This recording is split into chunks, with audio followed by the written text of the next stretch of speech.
Аға лейтенантты өлтірген сарбаз 15 жылдан кейін туған ауылына оралды. Бірақ оны күтіп тұрған адамдардың арасында өз анасы жоқ еді.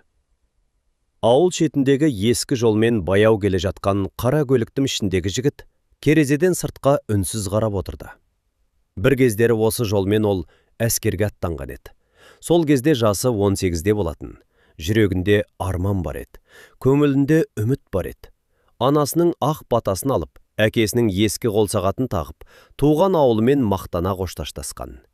Ал бүгін 15 жылдан кейін дәл сол жолмен қайта оралып келеді. Бірақ бұл жолы оны әскери киім емес, қарапайым сұр күрте киген күйі қарсы алды. Қолында бір ғана сөмке бар. Сөмкенің ішінде бірнеше киім, түрмеде жүріп оқыған 2 кітап және әкесінің баяғы қол сағаты ғана. Ал жүрегінде 15 жыл бойы өшпеген өкініш бар еді. Оның аты Нұрсұлтан болатын. Бір кезде ауылдың үміті болған Нұрсұлтан. Бүгінде жұрт оны басқа атпен танитын. Әскерде офицер өлтірген жігіт. Адамдар оқиғаның соңын ғана білетін. Бірақ оның қалай басталғанын, неліктен сол күнге дейін жеткенін, қандай қорлық көргенін ешкім толық білмейтін. Өйткені шындық кейде бір ауыз сөзге сыймайды. Ал Нұрсұлтанның өмірін өзгерткен сол бір күннің алдында ұзаққа созылған үнсіз қорлық, әділетсіздік және жиналған ашу бар еді. Нұрсұлтан мектепті үздік бітірмесе де, сабаққа жауапкершілікпен қарайтын жігіт болатын. Мінезі жуас, үлкенге құрмет көрсететін, кішіні қорғайтындай жүрегі бар. Әкесі Ермек ауылдағы шағын шеберханада жұмыс істейтін. Қолы алтын адам еді. Ауыл тұрғындарының сынған техникасын жөндеп, ескі заттарға қайта жан бітіретін. Анасы Күләш мектеп асханасында аспаз болып істейтін. Үйде Нұрсұлтаннан кейін 2 қарындасы мен 1 інісі бар еді. Отбасы бай болмады, бірақ үйлерінде береке болатын. Кешкі асқа бәрі жиналғанда, анасы дастарханға ыстық бауырсақ қойып, әкесі күндізгі жұмысын айтып отыратын. Қарындастары мектептегі қызықтарын жарыса жеткізетін. Ал кішкентай інісі Нұрсұлтанның қасынан шықпайтын. «Аға, әскерге барсаң, автомат ұстайсың ба?» деп сұрайтын ол. Нұрсұлтан күліп: «Ұстаймын, бірақ сен ешкімге айтпа, әскери құпия болады» дейтін. Інісі оның сөзіне шын сеніп: «Мен деп өскенде сен сияқты әскерге барам» деп мақтанатын. Нұрсұлтан сол кезде ештеңеден қорықпайтын, алда үлкен өмір тұрғандай көрінетін. Мектеп біткен соң достарының көбі қалаға оқуға кетті. Бірі университетке түсті, бірі жұмыс іздеді. Ал Нұрсұлтан күтпеген шешім қабылдады. Ол әскерге өз еркімен бармақ болды. Бұл шешімді естіген анасы алғашында үнсіз қалды. «Балам, алдымен оқуға түсіп алсаң қайтеді?» деді ол. «Оқуға кейінде түсем, мама. Әуелі азаматтық борышымды өтеп келейін. 1 жыл тез өтеді». Әкесі баласына ұзақ қарап отырды. «Әскер ойын емес, балам. Тәртіп бар, қиындық бар. Бірақ ер жігітке шындалу керек». «Мен дайынмын, әке». Нұрсұлтанның даусында сенім бар еді. Ол әскерден өзгеріп, есейіп келетіндей көрінді. Әскерден кейін оқуын жалғастырып, жақсы жұмысқа орналасуды жоспарлады. Ата-анасына үй салып беруді армандады. Інісін оқытуға көмектескісі келді. Ол болашағын жарық елестететін. Бірақ кейде адам өміріндегі ең үлкен қателік жаман жолды таңдау емес. Кейде адам жақсы ниетпен шыққан жолының қайда апарарын білмейді. Нұрсұлтанды әскерге шығарып салатын күні ауылдың біраз адамы жиналды. Достары ән айтты. Көршілер ақ тілегін білдірді. Анасы баласының сөмкесіне тәттілер мен жылы шұлық салып берді. «Өзімді күт, балам. Ауырып қалма. Үлкендердің сөзін тыңда». Нұрсұлтан анасының қолынан ұстап: «Уайымдамаңыз. 1 жыл деген көзді ашып жұмғанша өтеді». Анасы баласының маңдайынан сүйді. Сол сәтте көзінен жас шығып кетті. «Неге жылайсыз?» деді Нұрсұлтан. «Білмеймін. Көңілім босап тұр». Әкесі сырттай ғана бақылап тұрды, бірақ ұлын құшақтаған кезде қандай жағдай болса да сабыр сақта деді. Бұл сөз сол кезде жай ғана әкелік ақыл сияқты естілген. Алайда жылдар өткен соң Нұрсұлтан осы бір сөзді 1000 рет есіне алатын еді. Қандай жағдай болса да сабыр сақта. Бірақ адамның сабыры да шексіз емес екен. Әскери бөлімге келген алғашқы күндері бәрі қалыпты көрінді. Жаңадан келген сарбаздар сапқа тұрғызылды. Құжаттары тексерілді, әскери киім берілді, шаштары қысқартылды. Бәрі бірдей киінген соң, Нұрсұлтан өзін мүлде басқа әлемге түскендей сезінді. Бұрын әркім өз бетінше жүретін, ал мұнда бәрі бұйрықпен орындалатын. Таңертең белгіленген уақытта оянасың, белгіленген уақытта жаттығасың, белгіленген уақытта тамақтанасың. Әр әрекеттің өз тәртібі бар. Алғашқы апталарда Нұрсұлтан әскердің қиындығына шыдап жүрді. Таңертеңгі жаттығу ауыр болатын. Аяқтары талып қалатын. Бірақ ол шағымданбады. Бәрі де үйренеді, мен де үйренемін деп ойлайтын. Бөлімдегі жігіттердің арасында достар да тапты. Солардың бірі Арман деген сарбаз еді. Арман Нұрсұлтаннан 1 жас үлкен болатын. Мінезі ашық, әзілқой. Екеуі көп уақыт бірге жүретін.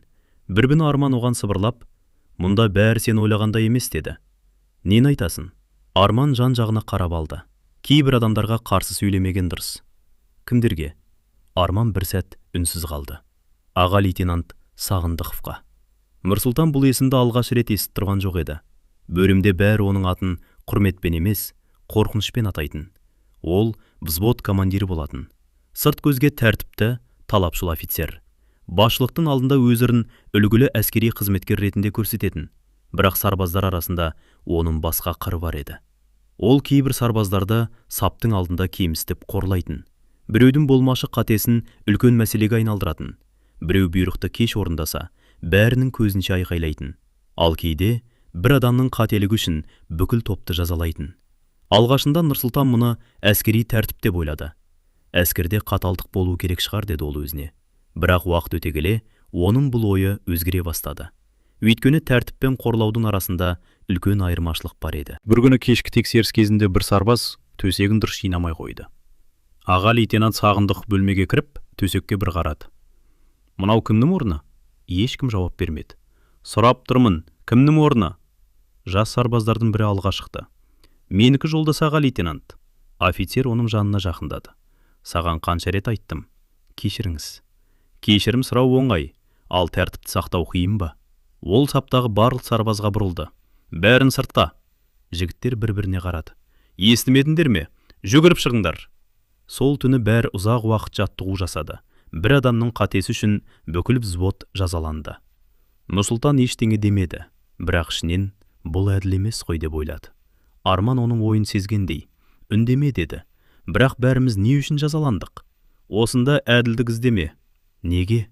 Арманның даусы баяу шықты. «Өйткені қарсы сөйлеген адамның жағдайы одан да қиын болады». Күндер өте берді. Ал Нұрсұлтан әскердің шын бейнесін біртіндеп көре бастады. Аға лейтенант сарбаздарды сапқа тұрғызып, әр қайсының кемшілігін көпшіліктің алдында айтатын. Біреу баяу қимылдаса, жалқау дейтін. Біреу сұрақ қойса, тәртіпсіз деп айыптайтын. Біреу шаршағанын білдірсе, әлсіз деп мазақтайтын.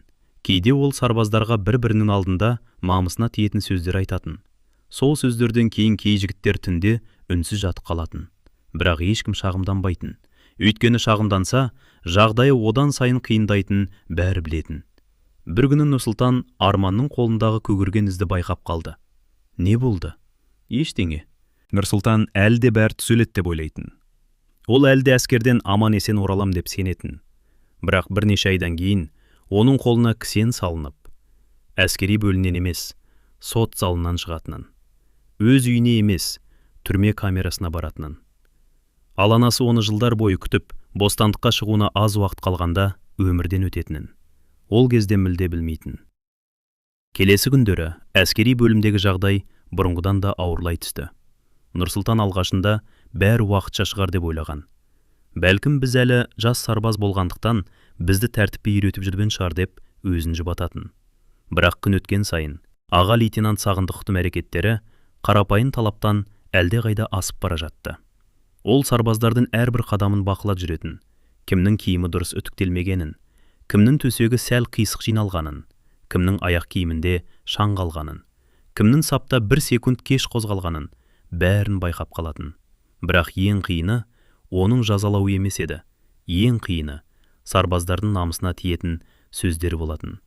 «Сендерден сарбаз шықпайды. Біреуіңе жауапкершілік артсаң, бәрін қашып кетесіңдер. Ел сендерді қорғайды деп сенеді. Ал өздеріме қараңдар. Ол осылай деген сайын жігіттердің жүздері төмен түсетін, ешкім қарсы жауап бермейтін, ешкім көзін көтеріп қарамайтын. Өйткені аға лейтенантқа қарсы сөз айту өзінді жаңа қиындыққа итермелеумен бірдей еді. Нұрсұлтан мұны күн сайын көріп жүрді, бірақ әлі де үндемеді. Мен мұнда тәртіп бұзу үшін емес, әскери борышымды өтеу үшін келдім деп ойлайтын. Ол басқалар сияқты көзге түспеуге тырысты. Бұйрықты уақытында орындады, киімін таза ұстады, жаттығудан қашпады, ешкіммен жанжалдаспады. Бірақ кейде адам қанша тырысса да біреудің көзіне түсіп қалады екен. Ал Нұрсұлтанның басына да солай болды. Бір күні таңертең сарбаздар әдеттегідей сапқа тұрды. Ауа райы салқын еді. Түнде жаңбыр жауған. Алаңның кей жері лай болып қалған. Жігіттердің бәрі үнсіз тұрады. Ұйқысы қанбағандардың көзі ісіп кеткен. Кейбірі таңғы жаттығудан кейін әлі демін баса алмай тұрған. Бір кезде алыстан аға лейтенант Сағындық көрінді. Ол әдеттегідей тік жүріп, сапқа қарай жақындады. Барлығы бірден түзеліп, қозғалыссыз қалды. Сағындық саптың алдына келіп тоқтады. Бірнеше секунд ештеңе демеді. Тек сарбаздардың жүздеріне қарап шықты. Сосын, «Бүгін кім кезекші болды?» деп сұрады. Алдыңғы жақтан бір жігіт, «Мен жолдас аға лейтенант», деді. «Казармадағы еден неге дұрыс жуылмаған?» «Кешіріңіз жолдас аға лейтенант. Таңертең қайта сүрткен едік». «Қайта сүрткен едіңдер ме?» «Иә». «Онда неге мына жер лас?» Ол аяқ киімнің ұшымен жерде жатқан кішкентай бір дақты көрсетті. Жігіт төмен қарады. «Байқамай қалыппыз». «Байқамай қалыппыз дейсің де?» Сағындықтың дауысы қатая түсті. «Әскерде байқамай қалдым деген сөз болмайды». Ол саққа бұрылды. «Дәрін казармаға». Сарбаздар үнсіз қозғалды. «Жүгіріп!» Жігіттер казармаға қарай жүгіріп кетті. Ішке кірген соң, аға лейтенант бәрін қайта сапқа тұрғызды. «Енді еденді қайта жуасыңдар. Бір жерінен шаң көретін болсам, бүгін еш қайсын демалмайсыңдар». Сол күні сарбаздар бірнеше сағат бойы казарманы қайта-қайта тазалады. Еден әлдеқашан таза еді. Бірақ Сағындықов әр жолы бір кемшілік тауып шығатын. Біресе бұрыш дұрыс сүртілмеген, біресе терезенің жақтауы шаң, біресе төсектің астында бір тал жіп жатыр. Нұрсұлтан тізерлеп отырып еден сыртып жатқанда Арман қасына келді. «Көрдің бе?» деді ол ақырын. «Не көрдім? Оған тазалық керек емес». «Онда не керек?» Арман бір сәт үнсіз қалды. «Бізді шаршатып өзіне бағындыру керек». Нұрсұлтан қолындағы шүберекке қарап қалды. Ол Арманның сөзімен келіскісі келмеді, бірақ іштей оның рас айтып тұрғанын сезді. Кешке қарай бәрі қатты шаршады. Бірнеше жігіттің қолы қажалып, алақаны қызарып кеткен. Бірақ ешкім шағымданбады. Тек өз орындарына барып, үнсіз жатты. Сол кезде есік ашылды. Бөлмеге Сағындықов кірді. Барлығы орнынан тұрып сапқа тұрды. Аға лейтенант бөлмені шолып шықты. Сосын Нұрсұлтанға тоқтады. «Сен?» «Мен жолдас аға лейтенант». «Атың кім?» «Нұрсұлтан». «Сен бүгін неге басқалардан кеш қимылдадың?» Нұрсұлтан антаң болып қалды. «Қай кезде жолдас аға лейтенант?» «Маған сұрақ қойма». «Кешіріңіз, мен сапта тұрған кезде 2 рет қозғап кеттім». «Байқамадым». Сағындықов жақындай түсті. «Байқамадың дейсің бе?» Нұрсұлтан үнсіз қалды. Ол таңертеңгі болған жағдайды есіне түсірді. Сапта тұрған кезде аяғының астындағы лайдан тайып кете жаздаған. Сол кезде денесін сәл ғана түзеген, бірақ мұны ешкім байқамайтындай көрінген. Аға лейтенант байқапты. «Әскерге не үшін келдің?» деді Сағындықов. «Әскери борышымды өтеуге келдім». «Борышыңды өтеугің келсе тәртіпке бағын». «Бағынып жүрмін жолдас аға лейтенант». Осы сөзді айтқан сәтте бөлме іші тып-тыныш болып қалды. Арман Нұрсұлтанға көз қиығымен қарады. Ол бірдеңе айтқысы келгендей болды, бірақ үндемеді. Сағындықов Нұрсұлтанға жақындай түсті. «Не дедің?» Нұрсұлтан бірден, «Кешіріңіз, бағынам» дегін келді. «Демек мен саған бағынбай жүрсін деп жала жауып тұрмын ба?» «Жоқ, олай деген жоқпын». «Онда неге ақталасың?» Нұрсұлтан не айтарын білмей қалды. Қандай жауап берсе де бәрібір кінәлі болып шығатындай еді. Сағындықов біраз үнсіз тұрды. Сосын, «Бүгін кешке кезекшілікте қаласың» деді. Бірақ бүгін басқа сарбаз кезекші еді. Нұрсұлтан сөзін аяқтай алмай қалды. Аға лейтенанттың жанары суып кетті. «Менен артық білесің бе?» «Жоқ, жолдас аға лейтенант». «Онда бұйрықты орында, көп болады». Сол түні Нұрсұлтан басқалар демалып жатқанда, казарманың дәлізін жалғыз күзетіп шықты. Бұл оның алғашқы қосымша кезекшілік еді. Ол өзін кінәлі сезінбеді, бірақ әділетсіздікке алғаш рет қатты қынжылды. Мен не істедім деп ойлады, бірақ жауап таба алмады. Келесі күні Арман оған жақындады. Саған айтқанмын ғой деді. Нені? Оған қарсы сөйлеспе деп. Мен қарсы сөйлеген жоқпын. Сен бағынып жүрмін дедің. Өтірік айтқан жоқпын. Мұнда шындықты айту әрқашан дұрыс бола бермейді. Нұрсұлтан ашуланып кетті. Сонда не істеуім керек? Ештеңе демей тұра беруім керек пе? Иә, ол мені кінәсіз жазалады. Білемін. Онда неге үндемейміз? Арман жан-жағына қарап алды. Өйткені біз сарбазбыз, ал ол офицер. Сонда офицер не істесе де бәрі дұрыс па? Мен олай деген жоқпын. Онда неге ешкім шағымданбайды? Арман ауыр күрсінді. Шағымданғандар болды. Нұрсұлтан бірден оған бұрылды. Кімдер? Бұрынғы сарбаздардың бірі. Сосын не болды? Арман жауап беруге асықпады. Оның жағдайы қиындап кетті. Қалай? Әр күні бір кінә тауып, қайта-қайта жазалайтын болды. Басқалардан бөліп, ауыр жұмыстарға жіберді. Басшылыққа айтпады ма? Айтты. Сонда ештеңе өзгерген жоқ. Неге? Арман иығын көтерді. Сағындықов басшылықтың алдында басқа адам. Бұл сөз Нұрсұлтанның ойында ұзақ қалды. Басшылықтың алдында басқа адам. Демек, сырт көзге бәрі дұрыс, ал сарбаздардың арасында мүлде басқа өмір жүріп жатыр. Нұрсұлтан алғаш рет әскери бөлімде әділдік табу оңай емес екенін түсінді, бірақ ол әлі де бәрі өзгеруі мүмкін деп сенетін. Арада бірнеше күн өтті. Бір кеште сарбаздар ұйықтауға дайындалып жатқан. Кейбірі хат жазып отырды, кейбірі отбасымен сөйлескен.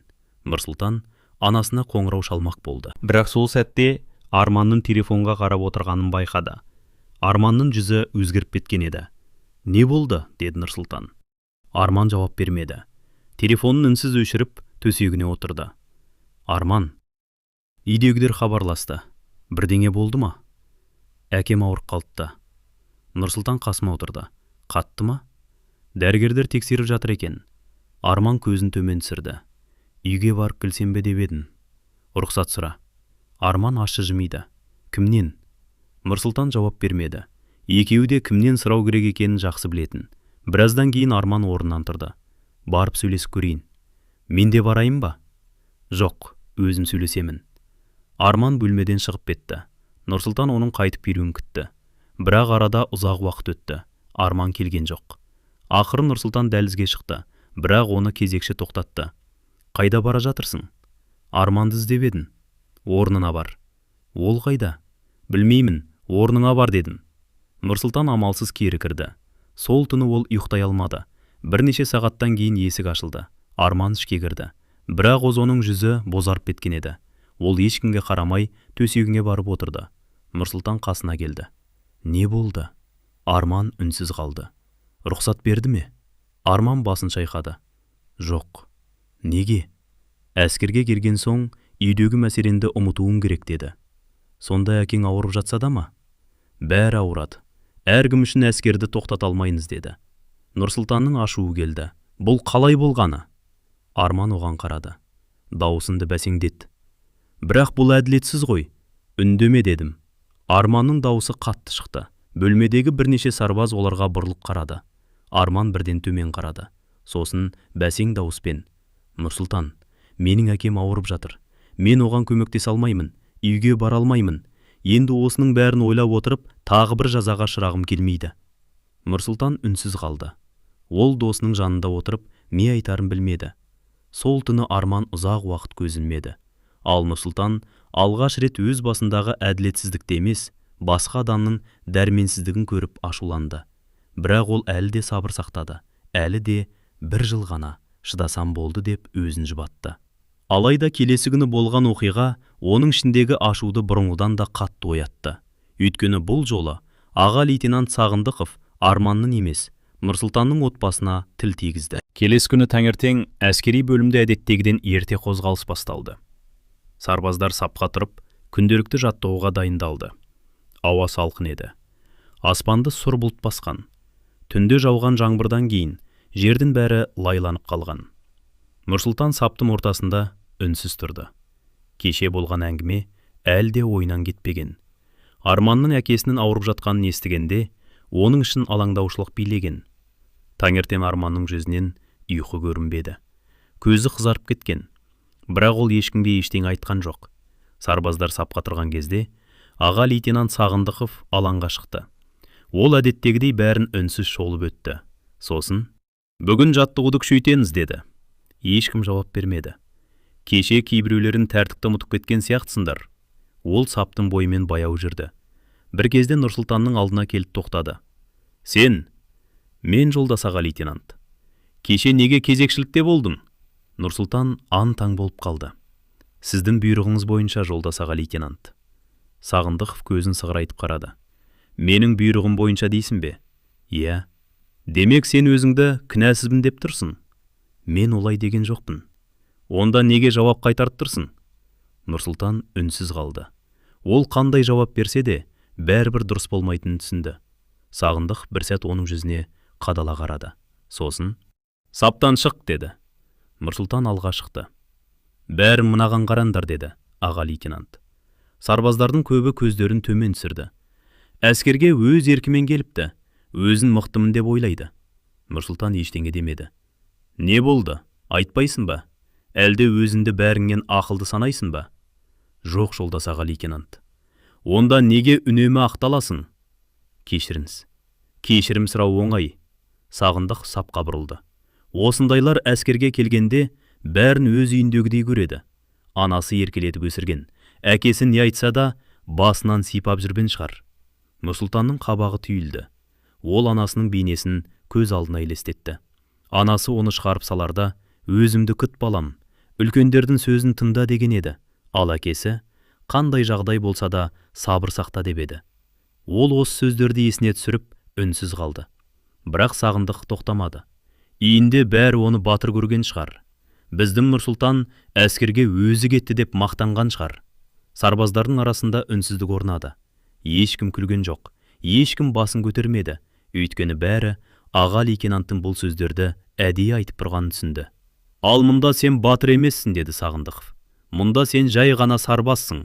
Түсіндің бе?» «Түсіндім, жолдас аға лейтенант». «Дауысың шықпайды». «Түсіндім, жолдас аға лейтенант». «Айқайлама». Нұрсұлтан тісін қысып қалды. Сағындықов оның жүзіне қарап тұрды. Бәлкім ол Нұрсұлтанның ашуланғанын күткен шығар. Бәлкім оның қарсы сөйлегенін қалаған шығар. Бірақ Нұрсұлтан үндемеді. Ол әкесінің сөзін есіне алды. Қандай жағдай болса да сабыр сақта. Сол сәтте бұл сөз оған бұрынғыдан да ауыр естілді. Жаттығу басталды. Сарбаздар алаңды бірнеше рет айналып жүгірді. Жер лай еді. Аяқ киімдері ауырлап кетті. Кейбірі шаршап демігіп қалды. Бірақ ешкім тоқтаған жоқ. Аға лейтенант бәрін сырттай бақылап тұрды. Нұрсұлтан соңғы қатарда жүгіріп келе жатқан Арманды байқады. Арманның түрі нашар еді. Түнді ұйықтамағаны көрініп тұр. Бір кезде ол аяғын дұрыс баса алмай сәл сүрініп кетті. Нұрсұлтан жанына жақындай беріп еді. Сағындықтың дауысы естілді. «Ешкім тоқтамасын!» Нұрсұлтан амалсыз жүгіре берді. Арман орнынан тұрып, қайта қатарға қосылды. Бірақ бірнеше минуттан кейін оның демі жетпей қалды. Ол қолын кеудесіне қойып, баяулай бастады. «Арман!» деді Нұрсұлтан. Сағындық бірден бұрылды. «Кім сөйлеп тұр?» Нұрсұлтан үндемеді. «Нұрсұлтан, сен бе?» «Иә, жолдас аға лейтенант». «Неге сөйлейсің?» «Арманның жағдайы, оның жағдайын сенен артық білемін. Бірақ ол өзін нашар сезініп тұр. Ол әскерге дем алу үшін келген жоқ». Нұрсұлтан Арманға қарады. Досы әрең жүгіріп келе жатты. «Жолдас аға лейтенант, оған дәрігерге қаралу керек шығар». Сағындықтың дауысы қатты шықты. «Саған бұйрық берілді ме?» «Жоқ». «Онда аузыңды жап та жүгір». Нұрсұлтан үндемеді. Бірақ ішіндегі ашу күшейе түсті. Ол алғаш рет Сағындыққа қарсы бірдеңе айтқысы келді. Бірақ өзін тоқтатты. «Арман үшін жағдайды одан сайын қиындатпа», деді ішінен. Сол сәтте Арман тағы сүрінді. Бұл жолы ол жерге құлап қалды. Сарбаздардың бәрі тоқтай жаздады. Бірақ Сағындық «Ешкім орнынан қозғалмасын» деп айқайлады. Нұрсұлтан тісін қысып тұрды. Арман жерден бірден тұра алмады. Ол екі қолын жерге тіреп, ауыр дем алып жатты. Нұрсұлтан тағы да: «Жолдас аға лейтенант, үндеме!» Сағындықов Арманға жақындады. «Тұр!» Арман жауап бермеді. «Естідің бе? Орнынан тұр!» Арман басын көтерді. «Өзімді нашар сезініп тұрмын. Бәрінде өздеріңді нашар сезінесіңдер. Басым айналып тұр. Орнынан тұр дедің. Арман орнынан тұруға тырысты, бірақ қайтадан тізерлеп қалды. Сағындық ашуланып: «Әскерге келмей тұрып, үйде жата беруің керек ет» деді. Осы сөз Нұрсұлтанның жүрегіне қатты тиді. Арманның әкесі ауырып жатыр, өзі түні бойы ұйықтамады. Енді денсаулығы нашарлап тұрғанда, оған тағы да ауыр сөз айтылып жатыр. Нұрсұлтан өз-өзін ұстай алмады. Ол өтірік айтып тұрған жоқ деді. Барлығы бірден үнсіз қалды. Сағындық баяу Нұрсұлтанға бұрылды. «Не дедің?» Нұрсұлтан бір сәт ойданып қалды, бірақ айтқан сөзінен қайтпады. Арман шынымен өзін нашар сезініп тұр. «Мен сенен сұрадым ба?» «Жоқ. Бірақ не?» «Оған көмек керек». Сағындық Нұрсұлтанға қарай бірнеше қадам жасады. «Сен дәрігерсің бе?» «Жоқ». «Онда оның жағдайын қайдан білесің?» «Көріп тұрмын. Сен маған ақыл айтқың келе ме?» «Жоқ». «Онда неге қарсы сөйлейсің?» Нұрсұлтан үнсіз қалды. Ол Сағындықтың көзіне тіке қарады. Сол сәтте аға лейтенанттың жүзінде суық күлкі пайда болды. «Жақсы», деді ол. «Егер досың үшін сонша алаңғасаң, оның жазасын өзің өтейсің». Нұрсұлтан не айтарын білмеді. «Жаттығудан кейін алаңда қаласың. Құп болады, жалғыз емес». Сағындық сапқа бұрылды. «Бәрің қаласыңдар». Сарбаздардың жүздері өзгеріп кетті. Біреулер Нұрсұлтанға ренжігендей қарады. Бірақ ешкім ештеңе демеді. Себебі бәрі бұл жерде бір адамның сөзі үшін бүкіл топ жазаланатынын бұрыннан білетін. Сол күні жаттығу біткен соң, сарбаздардың бәрі алаңда қалды.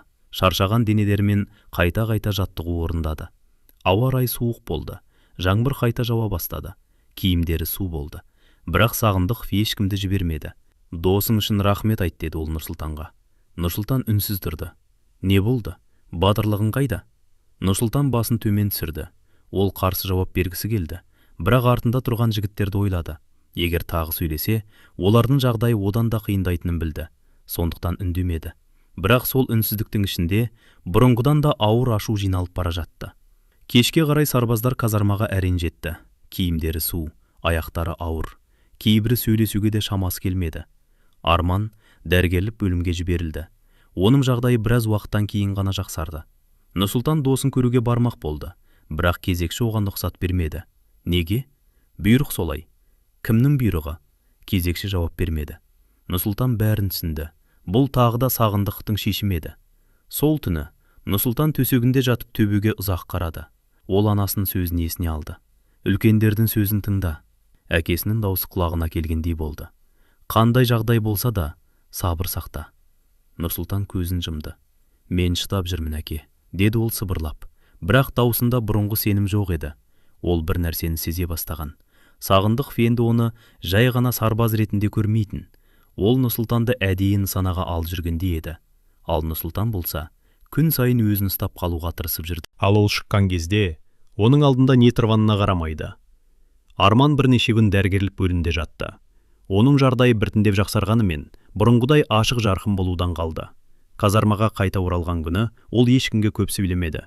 Төсегіне келіп отырды да, үнсіз аяқ киімін шешті. Нұрсұлтан қасына жақындады. «Қалайсың? Жақсы?» Дәрігер не деді? «Демалу керек» деді. «Онда неге қайта келдің?» Арман ащы жымиды. «Мұнда кімге демалу керек екені маңызды емес қой». Нұрсұлтан оның жүзіне қарады. Бұрын әр нәрсеге әзіл тауып жүретін Арманның көзінен енді шаршау байқалатын. «Үйдегілерден хабар бар ма?» «Бар». «Әкең қалай?» Арман біраз үнсіз қалды. «Ауруханаға жатқызыпты». Нұрсұлтан не айтарын білмеді. «Жақсарып кетеді» деді ақырында. Арман басын изеді. Бірақ оның өзі бұл сөзге сенбейтіндей көрінді. «Үйге қоңырау шалуға рұқсат берді ме?» «Бір рет». «Әкеңмен сөйлестім де?» «Жоқ, ұйықтап жатыр екен». Арман төмен қарады. Даусын естімегелі бірнеше күн болды.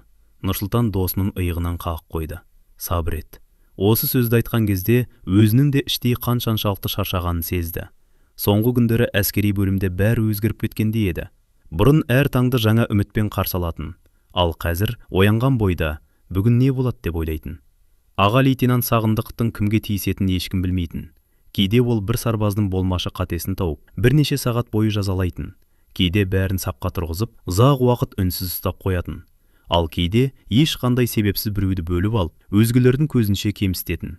Бір қызығы, оның көңіл күйі жақсы күннің өзінде де сарбаздар еркін дем ала алмайтын. Өйткені бәрі оның кез келген сәтте өзгеріп кететінін білетін. Ал соңғы уақытта Сағындықовтың назары Нұрсұлтанға жиі ауысатын. Нұрсұлтан мұны сезетін, бірақ ешкімге айтпайтын. Өйткені өзі туралы айтса, басқа жігіттерге қиындық әкелетінін түсінді. Сондықтан барынша тыныш жүруге тырысты. Бұйрықты уақытында орындады. Ешкіммен сөзге келмеді. Көзге түспеуге тырысты. Бірақ кейде үндемей жүруде адамды құтқара алмайды екен. Бір күні кешке казармаға пошта әкелінді. Алыстағы үйлерінен келген хаттарды сарбаздарға таратып шықты. Біреуге анасы жазған, біреуге әкесі, біреуге қарындасы. Хат алғандардың жүздері бірден өзгеріп сала берді. Өйткені үйден келген бір ауыз сөздің өзі сарбазға үлкен күш беретін. Пошта таратқан жігіт: «Нұрсұлтан Ермекұлы», деді. Нұрсұлтан орнынан тұрды. «Мен». Оған ақ конвертті ұстатты. Конверттің сыртындағы жазуды көрген бойда жүрегі ежіреп кетті. Бұл анасының қолтаңбасы еді. Анасы әріпті сәл ірілеу етіп жазатын.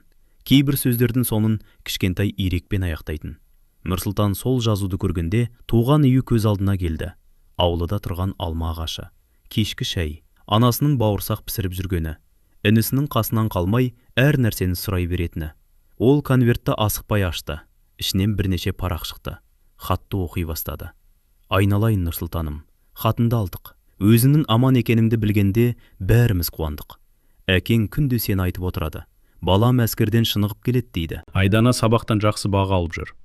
Мөлдір саған арнап сурет салыпты. Ал Бекзат күнде ағам қашан келет деп сұрай береді. Үйдің бәрі бұрынғыдай.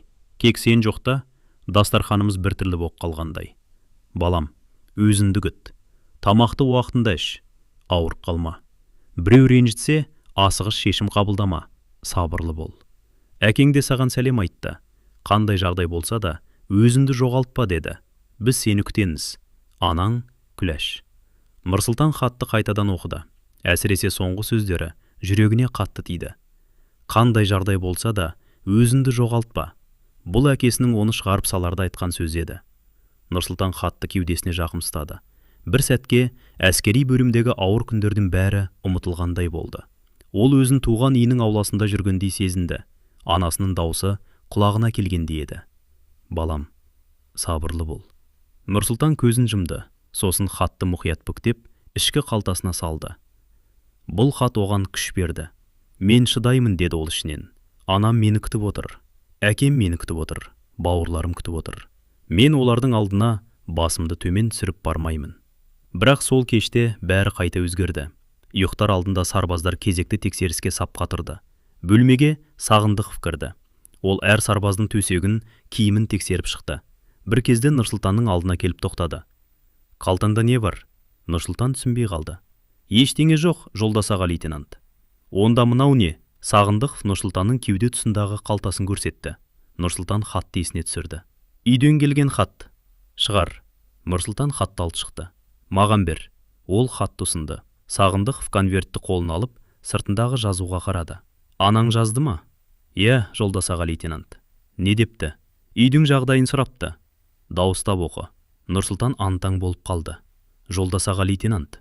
«Естімедім бе? Дауыстап оқы дедім». Бөлмедегі сарбаздар бір-біріне қарады. Нұрсұлтан хатты қолына алды. Бірақ оқи алмады. Бұл анасының өзіне арнап жазған хат еді. Ондағы сөздер тек өзіне ғана арналған. Рұқсат болса, бұл жеке хат еді. Сағындықтың қабағы түйілді. «Маған қарсы шығып тұрсың ба?» «Жоқ, тек». «Онда оқы». Нұрсұлтан үнсіз қалды. Ол хатты бергісі келмеді. Бірақ қарсы келсе, тағы да бүкіл взводтың жазаланатын білді. Сондықтан хатты ашып оқи бастады.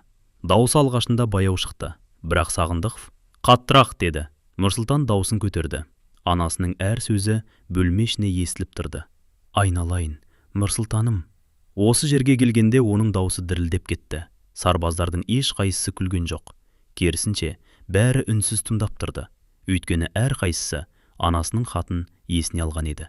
Нұрсұлтан хаттың соңына дейін оқып шықты. «Біз сені күтеміз. Анаң Күләш». Бөлме іші тып-тыныш болып қалды. Нұрсұлтан хатты қайта бүктемек болды. Бірақ Сағындықов оның қолынан тартып алды. «Демек, үйдегілер сені қатты сағынады екен?» Нұрсұлтан үндемеді.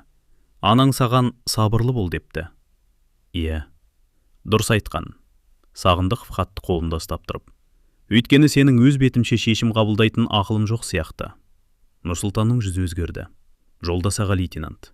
Не болды? Хатты қайтарып беріңізші. Неге? Ол менің анамның хаты. Мұнда бәрі әскери тәртіпке бағынады. Мен тәртіп бұзған жоқпын. Мен сенен сұрадым ба? Нұрсұлтан үнсіз қалды. Сағындықов хатты қайта ашып қарады. Сосын, біз сені күтеміз депті. Ол сарбаздарға бұрылды. Мына жігіт үйіне қатты асығып жүрген сияқты. Ешкім жауап бермеді. Әскер оған ауыр болып кеткен шығар. Нұрсұлтанның жүрегі дүрсілдей бастады. Ол бұл сөздердің бәрін жұтып тұрды, бірақ Сағындықов тағы сөйледі. Бәлкім анасы келіп үйіне алып кетер. Сол сәтте Нұрсұлтанның қолы жұдырық болып түйілді.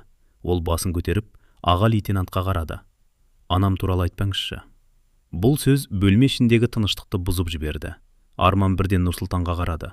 Басқа сарбаздар да бастарын көтерді. Сағындықов баяу жақындады. Не дедің? Нұрсұлтан тынысын ішіне тартты. Әкесінің сөзін есіне алды. Қандай жағдай болса да сабыр сақта. Ол көзін төмен түсірді. Кешіріңіз, мен сөйлемді аяқта. Анан туралы айтпаңыз дедім. Сағындықов біраз үнсіз тұрды. Сосын хатты Нұрсұлтанның алдына көтерді. Мына хат саған соншалықты қымбат па? Иә. Онда оны сақтап қалуға тырыс. Нұрсұлтан оның не айтқысы келгенін түсінбеді. Келесі сәтте Сағындықов хатты екіге жыртып жіберді. Бөлме іші тып-тыныш болып қалды. Нұрсұлтан орнынан қозғала алмады. Ол жыртылған қағазға қарап тұрды. Сағындықов хаттың екі бөлігін жерге тастады. Жинап ал. Нұрсұлтан еңкейіп қағаздарды көтерді. Бірақ сол сәтте ішіндегі бір нәрсе үзілгендей болды. Бұл жай ғана қағаз емес еді. Бұл анасының дауысы болатын, туған үйдің иісі болатын, бауырларының сағынышы болатын. Ол хатты қайта-қайта оқып, үйін көз алдына елестететін. Ал енді ол жыртылып, аяқ астында жатты. Нұрсұлтан қағаздарды қолына жинады. Қолдары дірілдеп тұрды. Бірақ ол ештеңе демеді. Сағындықов оның үстінен қарап, ертең таңертең алаңға бәрінен бұрын шығасын деді. Құп болады. Ал мына хатынды өзін жапсырасын. Нұрсұлтан басын изеді. Құп болады. Аға лейтенант бұрылып, бөлмеден шығып кетті. Есік жабылған соң ғана сарбаздар қозғала бастады. Бірақ ешкім Нұрсұлтанға жақындамады. Барлығы не айтарын білмеді. Арман ғана оның қасына келді. Нұрсұлтан. Нұрсұлтан жауап бермеді.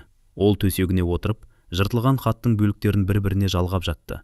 Кейбір сөздер үзіліп қалған, кейбір әріптер жыртылып кеткен. Бірақ ол әрбір бөлігін мұқият орналастырды. Арман үнсіз қасында отырды. Қойшы деді ол ақырында. Жапсырсаң да бұрынғыдай болмайды. Нұрсұлтан қолындағы қағазға қарап, мен мұны анама айта алмаймын. Нені? Оның хатын жыртып тастаған. Неге? Нұрсұлтан жауап бермеді, бірақ оның көзінен жас шықты. Ол жылаған ешкімге көрсеткісі келмеді. Сондықтан басын төмен түсірді. Сол түні ол ұзақ уақыт хаттың жыртылған бөліктерін жапсырып отырды. Сосын оны қайтадан ішкі қалтасына салды. Бірақ бұрынғыдай қуаныш сезінмеді. Оның орнын ауыр реніш басқан еді. Сол түні Нұрсұлтан алғаш рет, мен мұның бәріне неге шыдап жүрмін деп ойлады. Бірақ жауап таба алмады. Ол әлі де әкесінің сөзін ұмытпаған, әлі де сабыр сақтауға тырысқан. Алайда сабырдың да шегі бар еді. Ал Сағындықов сол шекке күн сайын жақындап келе жатқанын білмейтін. Түн ортасы ауып кеткен. Казарма іші тып-тыныш еді. Сарбаздардың көбі ұйықтап қалған. Біреудің баяу тынысы естіледі. Біреу түс көріп, анда-санда қозғалып қояды. Ал Нұрсұлтанның көзі ілінбеді. Ол төсегінің шетінде үнсіз отырды. Қолында анасының жыртылған хаты бар. Хаттың бөліктерін кеш бойы мұқият жапсырып шыққан, бірақ кейбір жері дұрыс келмеді. Бірнеше сөздің ортасы жыртылып қалған. Кейбір әріптер мүлде оқылмайтын. Сонда да ол хатты қайта-қайта оқыды. Айналайын Нұрсұлтаным. Осы сөздің өзі оған туған үйін еске салатын. Анасының дауысын естігендей болатын. Өзімді күт. Тамақты уақытында іш. Ауырып қалма. Нұрсұлтан хатты кеудесіне басып көзін жұмды. Ол анасына бәрін айтып бергісі келді. Аға лейтенанттың сарбаздарды қалай қорлайтынын, бір адамның қатесі үшін бәрін қалай жазалайтынын, Арманның әкесі ауырып жатқанда үйіне баруға рұқсат бермегенін, өзін көпшіліктің алдында қалай кемсіткенін, тіпті анасының хатын жұрттың көзінше жыртып тастағанын да бәрін жазғысы келді. Бірақ жаза алмады. Өйткені анасы уайымдап қалады. Бәлкім әскери бөлімге өзі келіп кетер. Бәлкім басшылыққа шағымданар. Ал одан кейін жағдайы одан да қиындайтынын Нұрсұлтан жақсы білетін. Сондықтан ол үндемеді. Өзінің көріп жүрген үйдегілерге айтпауға шешім қабылдады. Келесі күні кешке Нұрсұлтан хат жазуға отырды. Алдына ақ қағаз қойды. Қаламын қолына алды. Бірақ ұзақ уақыт бір сөз жаза алмады. Сосын қағаздың жоғарғы жағына «Айналайын мама» деп жазды. Осыдан кейін қолы тоқтап қалды. Ол шындықты жазғысы келді. «Мама, мұнда бәрі мен ойлағандай емес». Бірақ бұл сөйлемді сызып тастады. Тағы жазды. «Мама, кейде қатты шаршаймын». Оны да сызып тастады. Ақыры былай деп жазды. «Мама, мен жақсымын. Уайымдамаңыздар. Әскери өмірге біртіндеп үйреніп келемін. Жаттығулар көп, бірақ бәрі жақсы. Достарым да бар. Тамақты уақытында ішіп жүрмін. Үйдегілердің бәріне сәлем айтыңыз. Мен сіздерді қатты сағындым. Бірақ уақыт тез өтіп жатыр. 1 жылда байқамай өте шығады». Ол хатты қайта оқыды. Әр сөзі өтірік сияқты көрінді. «Мен жақсымын». Жоқ, ол жақсы емес еді. Бәрі жақсы. Жоқ, бәрі жақсы емес еді. Бірақ анасына шындықты айта алмады. Хатты бүктеп конвертке салды. Сыртына үйінің мекен-жайын жазды. Сосын ұзақ қарап отырды. «Мама, кешіріңіз», деді сыбырлап. Ол анасына өтірік айтып отырғанын түсінді, бірақ бұл өтірікпен анасын қорғап жүргендей сезінді. Келесі күні таңертең сарбаздарды кезектен тыс сапқа тұрғызды. Аға лейтенант Сағындықтың көңіл күйі әдеттегіден де суық еді. Ол саптың алдына келіп бәріне ұзақ қарады. Кеше түнде кім кезекші болды? Алдыңғы жақтан арықтау келген жас сарбаз шықты. Оның аты Дәурен еді. Ол бөлімге Нұрсұлтаннан кейін келген. Мінезі тұйық, көп сөйлемейтін, кейде сарбаздардың арасында жалғыз отыратын. «Мен жолдас, аға лейтенант. Түнгі тексеріс кезінде неге ояу болмадың?» Дәурен аң-таң болып қалды. «Ояу болдым, жолдас аға лейтенант». «Өтірік айтпа». «Мен дәлізде жүрдім. Мен сені көрген жоқпын». «Сіз келген кезде басқа жақта болдым». «Демек, өз орныңды тастап кеткенсің?» «Жоқ, мен тек...» «Ақталма», Дәуреннің дауысы бәсеңдеді. «Кешіріңіз». Сағындығы оның алдына келді. «Сенің кесіріңнен бөлімнің қауіпсіздігіне қауіп төнуі мүмкін еді. Мен ешқайда кеткен жоқпын. Маған қарсы шығып тұрсың ба?» «Жоқ, жолдас аға лейтенант». «Онда неге айтқанымды мойындамайсың?» Дәурен үнсіз қалды. Нұрсұлтан оның жүзіне қарады. Жігіт қатты қорқып тұрған. Қолдары дірілдеп кетті. Сағындығы сапқа бұрылды. Мына сарбаз әскери тәртіптің не екенін түсінбейді. Сосын Дәуренге қарап, «Бүгін түске дейін қоймадағы заттарды түгел реттеп шығасын. Құп болады. Жалғыз». Дәурен басын изеді. «Ал қалғандарым жаттығуға барасыңдар». Сарбаздар қозғала бастады. Нұрсұлтан Арманға қарады. Арманның жүзі өзгеріп кеткен. «Не болды?» деді Нұрсұлтан. «Дәурен кеше түнімен кезекшілікте болды». «Білемін. Ол ұйықтаған жоқ. Онда неге аға лейтенант өтірік айтып тұр?» Арман жауап бермеді. Тек «Үндеме» деді. Бұл сөз Нұрсұлтанға бұрынғыдан да ауыр естілді. Соңғы кезде Арманның аузынан ең көп шығатын сөз осы болатын. «Үндеме». Бірақ Нұрсұлтан үнсіз жүрген сайын ішіндегі ашу көбейіп бара жатты. Түстен кейін жаттығудан қайтып келе жатқанда Нұрсұлтан қойманың жанынан өтті. Есіктің алдында Дәурен жалғыз жүр екен. Ол ауыр жәшіктерді бір жерден екінші жерге тасып жүрді. Жүзінен шаршағаны көрініп тұр. Нұрсұлтан тоқтады. «Көмектесейін бе?» Дәурен бірден басын шайқады. «Керек емес.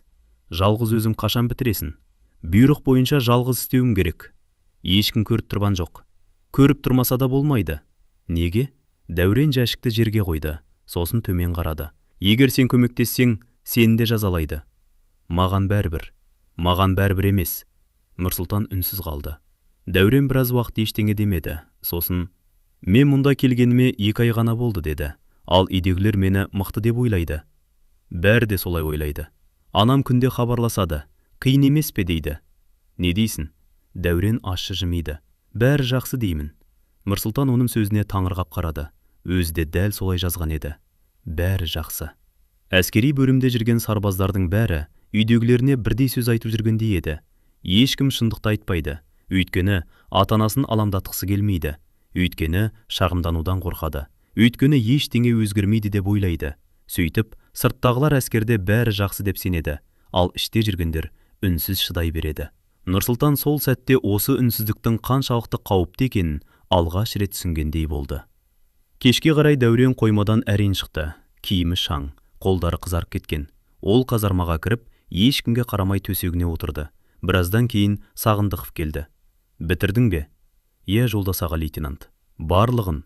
Иә, қайта тексеремін. Ол Дәуренді ертіп қоймаға қарай кетті. Арада жарты сағаттай уақыт өтті. Сосын дәлізден Сағындықовтың қатты дауысы естілді. Бұл не? Дәуреннің дауысы шықты. Кешіріңіз, Мен саған қалай істеу керек екенін айттым ба? Айттыңыз. Онда неге дұрыс орындамадың? мен бәрін реттедім. Демек мен өтірік айтып тұрмын ба? Нұрсұлтан орнынан тұрып, есік жаққа барды. Арман оның қолынан ұстап қалды. Барма. Дәуренге не болып жатыр? Барсаң өзіме қиын болады. Біз осылай үнсіз отыра береміз бе? Арман оның көзіне қарады.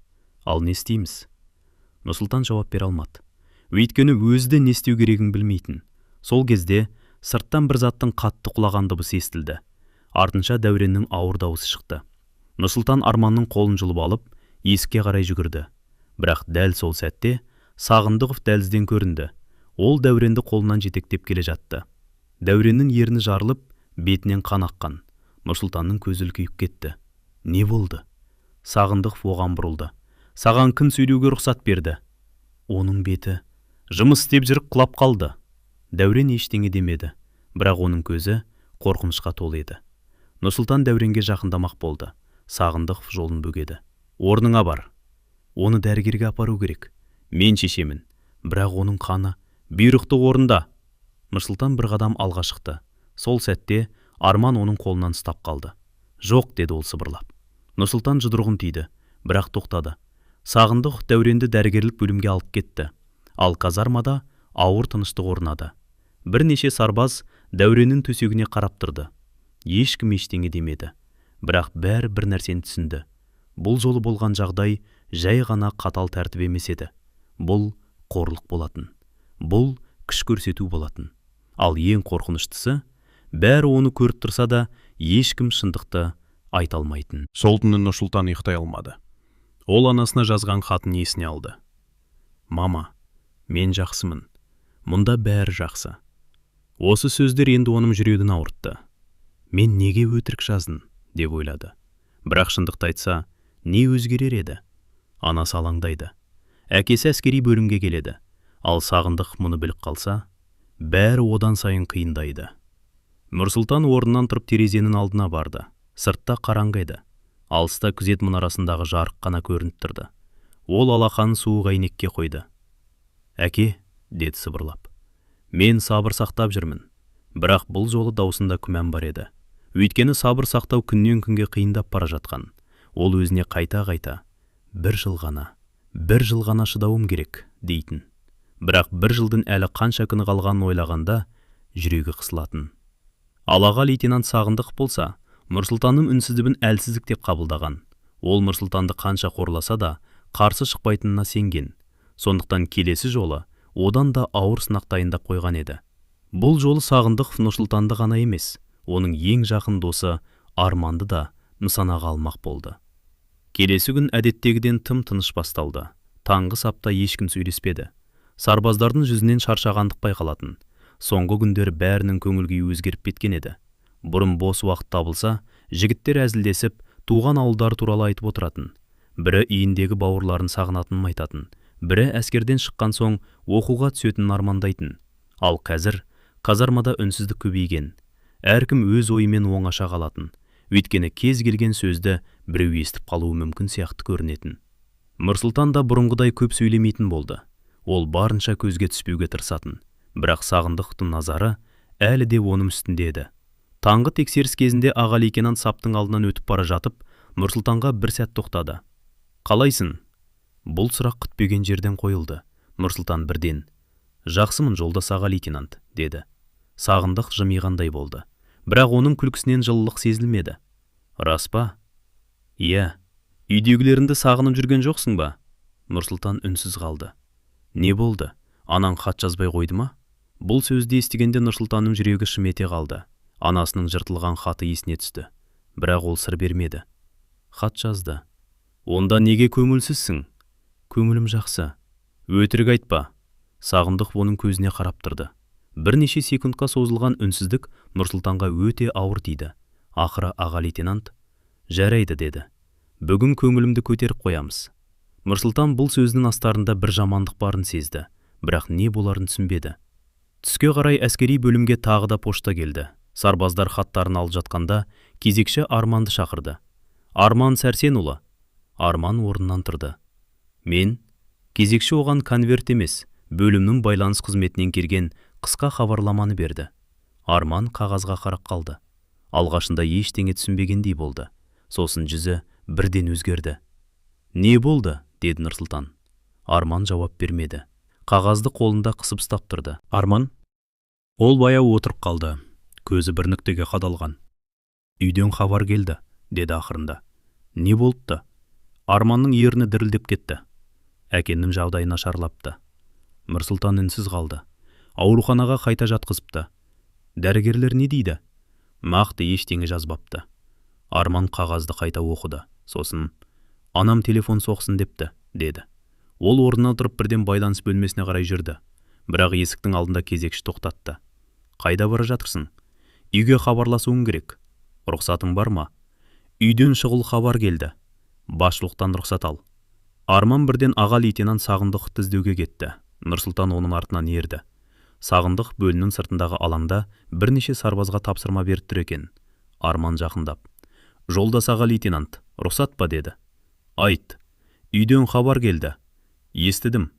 Әкеннің жағдайы нашарлапты. Сағындық ешқандай эмоция білдірмеді. Сонымен Арман бір сәт тосылып қалды. Үйге хабарласуға рұқсат беріңізші. Қазір емес. Өтінемін, анам мені күтіп отыр. Саған қазір тапсырма берілген. Бірнеше минут қана. Бірнеше минуттан кейін қоңырау шаласын. Арман басын изеді. Құп болады. Бірақ ол кетпей тұрды. Сағындық боған бұрылды. Тағы не бар? Егер рұқсат болса, әкенің жағдайы өте ауыр екен. Мен естідім. Анам жалғыз. Әскерге келгенде отбасында ойламадың ба? Бұл сөзді естігенде Нұрсұлтанның қабағы түйілді. Арман төмен қарады. Ойладым. Онда неге келдің? Арман жауап бермеді. Сен әскерге өз еркіңмен келдің бе? Жоқ. Онда борышыңды өте. Үйдегі мәселелеріңді әскерге араластырма. Арманның жүзі бозарып кетті. Мен тек анамның дауысын естісем дедім.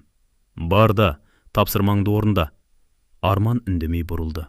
Нұрсұлтан оның соңынан ерді. Бірақ ішіндегі ашу қайтадан күшейіп бара жатты. Адам әкесінің жағдайын сұрағысы келсе, бұл тәртіп бұзу ма деп ойлады. Ол Сағындыққа қарап, жолдас аға лейтенант. Аға лейтенант бірден бұрылды. Не? Арманға бір рет қоңырау шалуға рұқсат берсеңіз? Арман Нұрсұлтанға қарап, қойшы деді. Бірақ Нұрсұлтан тоқтамады. Үйінде ауыр жағдай болып жатыр. Сағындық баяу жақындады. Сен тағы араласып тұрсың ба? Мен тек, саған кім сөз берді? Нұрсұлтан үндемеді. Сенің міндетің бұйрықты орындау, басқаның мәселесіне араласу емес. Бірақ, жетеді. Сағындықтың даусы алаңға қатты шықты. Басқа сарбаздар да оларға қарай бастарын бұрды. Екеуіңде сапқа тұрыңдар. Нұрсұлтан мен Арман қатарға шықты. Бүгіннен бастап бос уақыттарың қысқартылады. Арман басын төмен түсірді. Ал сен, Нұрсұлтан, Сағындық оған жақындады. Әлі де өзіңді бәрінің қорғаушысы деп ойлайсың ба? Нұрсұлтан жауап бермеді. Біреудің хатына араласасын, біреудің денсаулығына араласасын, енді біреудің отбасына араласып жүрсін. Ол сарбаздарға бұрылды. Мына жігіт әскерде тәртіп орнатамын деп жүр. Нұрсұлтанның ішіндегі ашу күшейді. Бірақ ол үндемеді. Сағындық оның үнсіздігін көріп, не болды? Айтатын сөзің жоқ па? Жоқ. Онда мына жерден кет. Нұрсұлтан бұрылып кетпек болды. Сол кезде Сағындық, тоқта. Нұрсұлтан тоқтады. Сен досыңды қатты қорғайсың ғой. Ол менің досым. Онда бүгін екеуің бірге жұмыс істейсіңдер. Құп болады. Бірақ бір-біріне көмектеспейсіңдер. Нұрсұлтан түсінбей қалды. Қалай? Әркім өз тапсырмасын өзі орындайды. Түсіндім. Егер бір-біріне көмектескендеріңді көрсен, бүкіл взвод жазаланады. Нұрсұлтан үнсіз қалды. Сағындық бұрылып кетті. Ал Арман бір орында қимылсыз тұрды. Кешір, деді ол. Не үшін? Сен мен үшін тағы да қиындыққа тап болдың. Сенің кінәң жоқ. Мен қоңырау сұрамауым керек еді. Нұрсұлтан оның иығынан ұстады. Әкеңнің жағдайын білгің келген үшін неге кешірім сұрайсың? Арман жауап бермеді. Сосын, осы жерден тезірек кеткім келеді деді. Бұл сөзді айтқанда, оның даусы дірілдеді. Нұрсұлтан да дәл солай ойлайтын, бірақ әлі көп уақыт бар еді. Кешке қарай Арманға қоңырау шалуға рұқсат берілді. Бірақ байланыс бөлмесіне жалғыз бармады. Есіктің алдында кезекші тұрды. Арман телефонды қолына алды, нөмірді терді. Бірнеше рет қоңырау кетті. Ақыры анасы көтерді. Алло? Арманның көзі жасаурап кетті. Анашым. Телефонның ар жағынан әйелдің жылағаны естілді. Балам, әкем қалай? Анасы бірден жауап бермеді. Анашым, әккең... Ол сөзін аяқтай алмады. Арманның қолы дірілдей бастады. Не болды? Бүгін таңертең жағдайы қайта нашарлады. Арман көзін жұмды. Мен бара алмаймын ба? Телефонның ар жағында үнсіздік орнады. Балам, сен әскердесің ғой. Мен тек көріп қайтсам, қалай барасың? Арман жауап бере алмады. Ол анасымен бірнеше минут сөйлесті. Сосын телефонды орнына қойды. Бөлмеден шыққанда жүзі өзгеріп кеткен еді. Нұрсұлтан дәлізде күтіп тұрды. Қалай? Арман басын шайқады. Жақсы емес. Не деді? Дәрігерлер нақты ештеңе айтпапты. Бәрі жақсы болады. Арман үнсіз қалды. Сосын, егер әкеме бірдеңе болып кетсе, өзімді ешқашан кешірмеймін деді. Неге? Соңғы рет сөйлескенде ол маған, балам, әскерден аман кел деген. Нұрсұлтан оның иығынан ұстады. Сенің еш кінәң жоқ. Арман көзін сүртті. Бірақ мен жанында жоқпын. Сол түні Арман ұйықтамады. Ол төсегінде үнсіз жатты. Нұрсұлтан да көзін жұмғанымен ұйықтай алмады. Бір кезде Арман сыбырлап, Нұрсұлтан, иә, егер менің басыма бірдеңе болса, анам айтшы. Не айт дейсің? Мен оны қатты жақсы көретінімді. Нұрсұлтан орнынан көтерілді. Не деп жатырсың? Жай ғана айттым. Ондай сөз айтпа. Арман төбеге қарап жатты. Кейде адам үйіне қайта оралатынына сенбей қалады екен. Нұрсұлтанның жүрегі шым ете қалды. Біз ораламыз. Қайдан білесің? Өйткені әлі бәрі бітпеді. Арман ештеңе демеді, бірақ оның көзінен жас шықты. Нұрсұлтан алғаш рет досының соншалықты әлсіз күйге түскенін көрді. Ол бір нәрсені түсінді. Бұл жерде сарбаздардың денесі ғана емес, жаны да шаршап бара жатқан еді. Ал оны ешкім байқамайтындай. Келесі күні Нұрсұлтан әскери бөлім басшылығына шағымдану туралы ойлана бастады. Ол бұл ойды ешкімге айтпады, бірақ таңғы жаттығу кезінде бөлім командирінің кеңсесіне ұзақ қарап тұрды. Барсам не болады деп ойлады.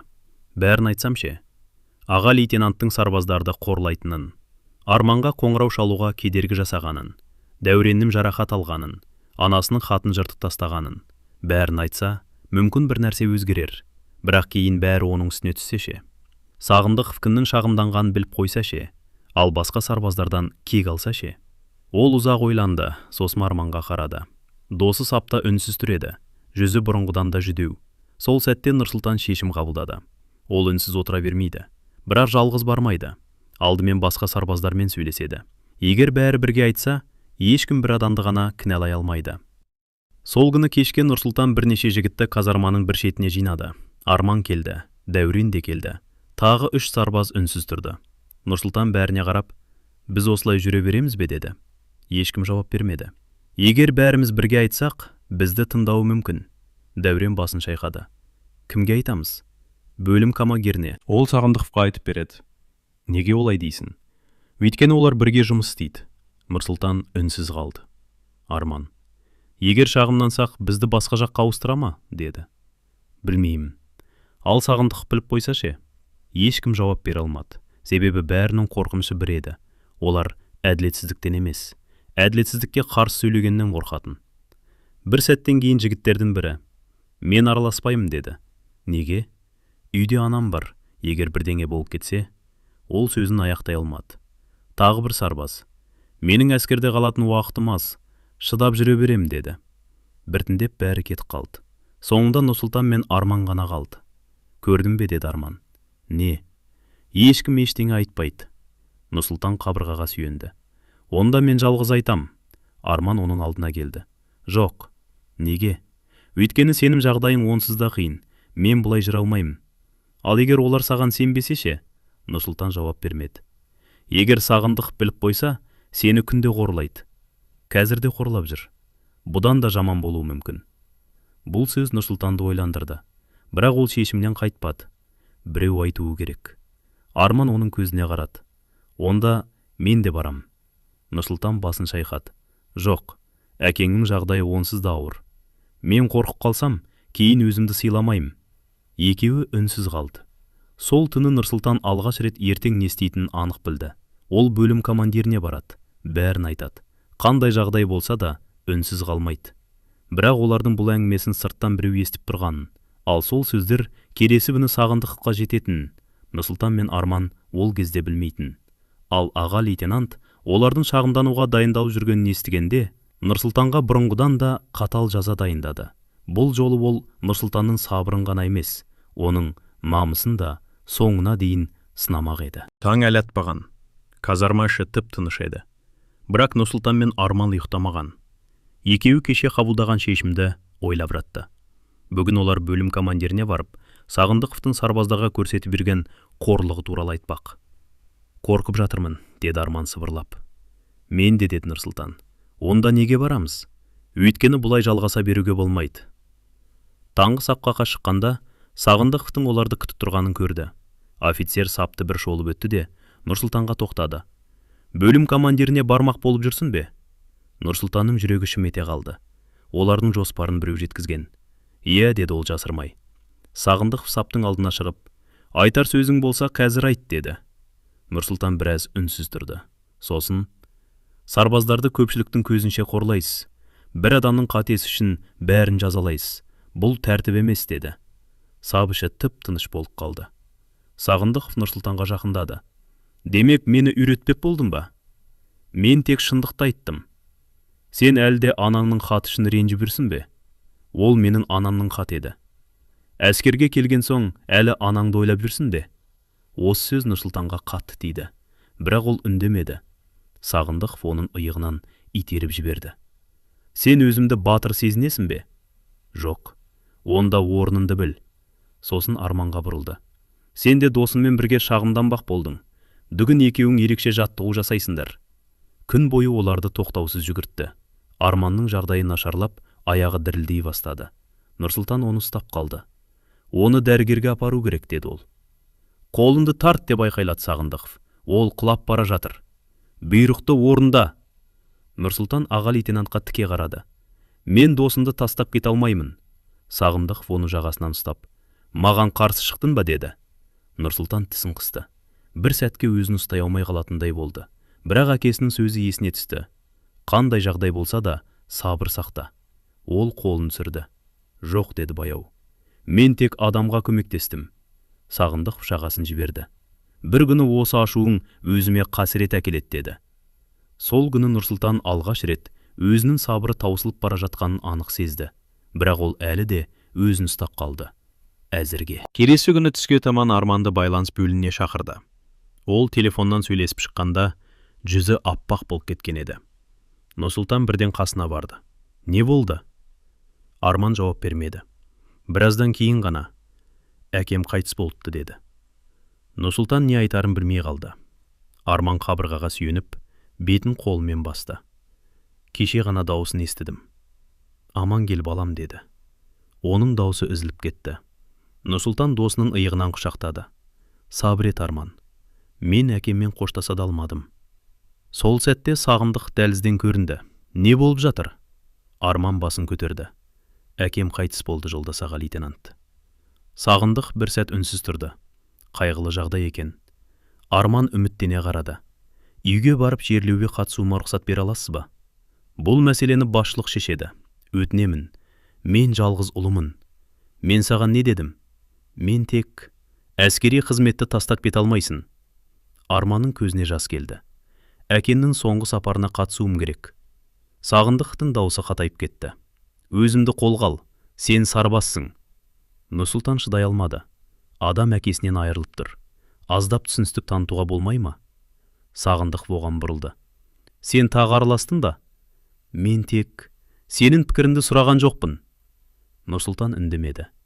Арман көз жасын сүртіп, мен бөлім командиріне кірсем бола ма, деді. Қазір емес. Қашан? Айтамын. Арман үнсіз қалды. Сағындықов кетіп бара жатып, екеуің де кешкі жаттығуға дайын болыңдар, деді. Нұрсұлтан таңырқап қалды. Арман бүгін жаттығуға қатыса ма? Барлығы қатысады, бірақ оның әкесі: «Мен бәрін естідім», Сағындықов қатты дауыстады. Дәлізде тұрған сарбаздар үнсіз қалды. Арман ештеңе демеді. Тек басын төмен сүрді. Кешкі жаттығу басталды. Арманның көңілі жоқ еді. Ол тапсырмаларды үнсіз орындап жүрді. Бір кезде қолындағы ауыр құрал жерге түсіп кетті. Сағындықов бірден айқайлады: «Не істеп жүрсің?» «Кешіріңіз, әкең қайтыс болды деп, тәртіпті де ұмыттың ба?» Арманның жүзі өзгеріп кетті. Нұрсұлтан алға шықты. «Олай айтпаңыз». Сағындықов оған бұрылды. «Не дедің? Арманның қайғысын мазақ етпеңіз». «Мен мазақтап тұрған жоқпын». «Онда не істеп тұрсыз?» Алаң тып-тыныш болды. Сағындықов Нұрсұлтанға жақындады. «Сенің тілің тым ұзарып кетті».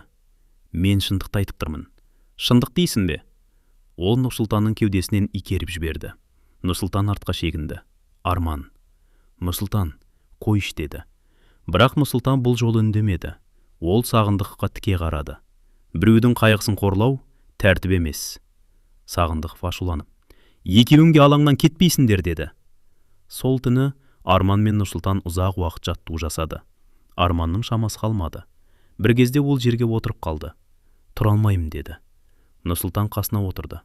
«Шыда, біраздан кейін бітеді». Арман басын шайқады. «Мен әкемді соңғы рет көре алмадым». Нұрсұлтан үнсіз қалды. «Үйдегілер мені күтіп отыр, ал мен мұндамын». Сол сәтте Нұрсұлтанның ішіндегі ашу бұрынғыдан да күшейді. Ол Сағындықовқа қарап тұрды, бірақ ештеңе істемеді. Әлі де өзін ұстап қалды. Түнде Арман төсегінде үнсіз жатты. Бір кезде ол: «Нұрсұлтан». «Иә, егер мен үйге бара алмасам, әкемнің қабіріне сен барып дұға оқыр ма едің?» Нұрсұлтанның жүрегі ауырды. «Өзің барасың». «Білмеймін». «Барасың, мен саған уәде беремін». Арман көзін жұмды, бірақ көп ұзамай оның ұйықтап кеткені байқалды. Нұрсұлтан болса таңға дейін көз ілмеді. Ол бір нәрсені анық түсінді. Сағындықтың әрекеті тек өзіне ғана емес, басқа сарбаздардың да тағдырына әсер етіп жатыр. Ал бұл жолы Нұрсұлтан үнсіз қалмайтын еді. Ертең ол бөлім командиріне жалғыз болса да барады, бірақ дәл сол шешімнен кейін Сағындықов Нұрсұлтанды өз бөлмесіне шақыртады. Ал сол бөлмеде болған әңгіме оқиғаның ең қайғылы күніне бастайтын еді. Ертеңіне таңертең Нұрсұлтан бөлім командиріне баруға бел буды. Бірақ сабақ аяқтала салысымен кезекші оны тоқтатты. «Нұрсұлтан, аға лейтенант шақырып жатыр». Нұрсұлтан бір сәт үнсіз қалды. Сағындықов оның ойын білгендей еді. Ол офицердің бөлмесіне кіргенде Сағындықов үстел басында отыр екен. «Кел, есікті жап». Нұрсұлтан есікті жапты. «Отыр, рұқсат болса түрегеп тұрайын». Сағындықов жымиып қойды. «Өзімді тым батыл ұстай бастадың». Нұрсұлтан үндемеді. «Бөлім командиріне бармақ болып жүр екенсің». «Иә, не айтасың?» «Бөлімде болып жатқан жағдайды». «Қандай жағдай?» «Сарбаздарды қорлау туралы». Сағындықов орнынан тұрды. «Сен мені кінәламақсың ба?» «Мен шындықты айтқым келеді». «Шындық дейсің бе?» Ол үстелдің үстіндегі қағаздарды қолына алды. «Сенің анаңа жазған хаттарыңды оқыдым». Нұрсұлтанның қабағы түйілді. «Неге?» «Сен өзіңді үйдегілерге жақсы етіп көрсетіпсің. Мен оларды уайымдатқым келмеді. Бірақ мұнда бәріне шағымданбақсың». «Мен шағымдану үшін емес, жағдайды тоқтату үшін бармақпын». Сағындықов қағаздарды үстелге тастады. «Сенің қолынан ештеңе келмейді». Нұрсұлтан үндемеді. «Саған ешкім сенбейді». «Мүмкін. Басшылық мені көп жылдан бері таниды. Ал сен мұнда кеше ғана келдің». Нұрсұлтан оның көзіне тіке қарады. «Сонда үнсіз жүруің керек пе?» Сағындықов жақындап келді. «Иә, үндемейсің». «Ал егер үндемесем, бәрі жалғаса береді. Бұл сені қызықтырмайды». «Қызықтырады». Офицердің жүзі суып кетті. «Сен өзіңді батыр сезінесің бе?» «Жоқ». «Онда неге басқаларды қорғап жүрсің?» «Өйткені біз бір бөлімде қызмет етеміз». Сағындықов бір сәт үнсіз қалды. Сосын: «Жақсы» деді. «Онда саған соңғы рет ескертемін». Ол Нұрсұлтанның алдына келді. «Бөлім командиріне бармайсың». «Неге?» «Өйткені бұл бұйрық». «Ал егер барсам ше?» Сағындықовтың көзі суып кетті. «Онда бұл жерде саған да, достарыңа да тыныштық болмайды». Нұрсұлтан оның сөзін түсінді. Бұл жай ескерту емес еді. Бұл қорқыту болатын. Арманға тиіспеңіз, деді Нұрсұлтан. Онда өзіңді дұрыс ұста. Ол әкесінен айырылды. Оның мәселесі өзіне тиесілі. Ол да адам. Сағындықов кенеттен үстелді жұдырығымен ұрды. Жетет! Нұрсұлтан селк ете қалды. Мұнда кімнің кім екенін ұмытпа. Ұмытқан жоқпын. Онда бұйрықты орында. Бөлме іші тып-тыныш болды. Нұрсұлтан есікке қарай жүрді. Бірақ Сағындықовтың дауысы артынан естілді. Нұрсұлтан! Ол тоқтады. Бүгін кешке сен кезекшілікке қаласын. Құп болады, жалғыз. Нұрсұлтан бұрылып қарады. Неге? Сұрақ қойма, құп болады. Ол бөлмеден шықты. Кешке қарай Арман Нұрсұлтанның жанына келді. Не айтты? Бөлім командиріне барма деді. Ал сен? Барам. Арман үнсіз қалды. Қорықпайсың ба? Қорқам. Онда неге тоқтамайсың? Нұрсұлтан терезеге қарады. Өйткені біз бәріміз қорқып, үнсіз жүрген сайын, ол өзін дұрыс істеп жүрмін деп ойлайды. Арман басын төмен түсірді. Мен саған көмектесе алмаймын. Білемін. Әкемнің жерлеуіне де бара алмай қалуы мүмкін. Мен түсінемін. Арман біраз үнсіз тұрды. Сосын абай болшы деді. Нұрсұлтан басын изеді. Түнгі кезекшілік басталды. Казарма іші тынышталып қалған. Нұрсұлтан дәлізде жалғыз жүрді. Сағатына қарады. Түн орта салып бара жатқан. Бір кезде ар жақтан аяқ дыбысы естілді. Сағындық келе жатты. Ол Нұрсұлтанның қасына тоқтады. Бүгін не істейтініңді ойладың ба? Е. Шешімің өзгерді ме? Жоқ. Сағындық біраз үнсіз тұрды. Соңғы рет сұрап тұрмын. Бөлім командиріне бармайсың ба? Жоқ, барам. Офицердің жүзі қатайып кетті. Онда өзің біл. Ол бұрып кетіп қалды. Нұрсұлтан оның артынан қарап тұрды. Ішінде бір түрлі алаң пайда болды. Бірақ ол бұл сезімге мән бермеді. Сол түні бәрі тыныш өтті. Алайда келесі күні Нұрсұлтанның өмірін өзгерткен оқиға басталатын еді. Сағындықов оны барлық сарбаздың алдына қайта шығарады. Бұл жолы қорлық бұрынғыдан да ауыр болады. Ал Нұрсұлтан бұрынғыдай үндемей тұра алмайтын еді. Келесі күні таңғы сапқа барлық сарбаз ерте жиналды. Ауа райы суық еді. Бірақ Нұрсұлтанның алақаны терлеп тұрды. Ол бүгін бөлім командиріне баруға шешім қабылдаған. Қандай жағдай болса да енді шегінбейтін. Бірақ Сағындық саптың алдына шыққанда бәрі өзгерді. Бүгін тәртіп бұзғандарды анықтаймыз, деді ол. Сосын Нұрсұлтанға қарады. Алға шық. Нұрсұлтан бір қадам алға басты. Сен кеше менің бұйрығымды орындамадың. Мен тек бөлім командиріне барғым келетінін айттым. Мен саған барма дедім. Менің арыз айтуға құқығым бар. Сағындықтың жүзі өзгеріп кетті. Мұнда маған құқық үйретте. Ол саптағы сарбаздарға бұрылды. Мына жігіт өзін бәріңнен ақылды санайды. Ешкім үндемеді. Кім Нұрсұлтанның айтқанын қолдайды? Сап іші тып-тыныш болды. Бірде-бір сарбаз алға шықпады. Нұрсұлтан олардың ешқайсысын кінәламады, өйткені бәрі қорқып тұрған. Сағындықов күліп жіберді. Көрдің бе? Саған ешкім сенбейді. Нұрсұлтан үндемеді. Енді сенің шын кім екеніңді көрсетеміз. Ол Нұрсұлтанға ауыр жаттығу орындауды бұйырды. Нұрсұлтан тапсырманы үнсіз атқарды. Бірақ Сағындық тоқтамады. Тезірек. Дұрыс орында. Сен осылай отан қорғайсың ба? Әр сөз Нұрсұлтанның намысына тиетін, бірақ ол өзін ұстап тұрды. Бір кезде Сағындықов, анаңа тағы хат жаз, деді. Нұрсұлтан басын көтерді. Не? Жаз. Мама, мен қорқақпын, маған әскер қиын болды, деді. Саптағы жігіттердің жүздері өзгеріп кетті. Нұрсұлтан тісін қысты. Мен ондай жазбаймын. Бұл бұйрық. Анақа тиіспеңіз. Сағындықов оның алдына келді.